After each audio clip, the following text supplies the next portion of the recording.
ষ্টিভি তুমি কিয় আনিলা কিয় আনিলা মানে তোমাক দৰকাৰ হৈছে এইকাৰণে মই আনি দিছোঁ দৰকাৰ হৈছিলে নাই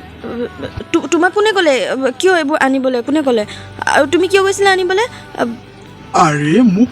মায়ে ক'লে আৰু এইবোৰ কথা মায়ে মোক শিকাই থৈছে আগৰ পৰা আৰু এইটো এটা সাধাৰণ কথা হয় সাধাৰণ কথা নহয় তুমি ল'ৰা হয় আৰু ল'ৰা মানুহে এইবোৰ কৰিব নালাগে আৰু তুমি য'ত বিচাৰি গৈছা তাৰ মানুহবোৰে কি বুলি ভাবিছে লাজ লগা নাছিলে নেকি তোমাৰ আৰে মোৰ আকৌ লাজ কিয় লাগিব এই পৃথিৱীত যিমান ল'ৰা আছে সকলোৱে এইবোৰ কাম কৰিব লাগে এই কথাটো জানিব লাগে ছোৱালী এজনী পিৰিয়ডছৰ সময়ত তাইৰ লগত কেনেকৈ ব্যৱহাৰ কৰিব লাগে এইটোও জানিব লাগিব এইবোৰ মোক মায়ে শিকাইছে বুজিলা আৰু চিপছ চকলেট মই কিবা সৰু ছোৱালী নেকি আৰে তুমি ভাবিছা যে তুমি বহুত ডাঙৰ হৈ গ'লা কিন্তু মোৰ কাৰণে তুমি এতিয়াও সৰু ছোৱালী হৈ আছা বুজিলা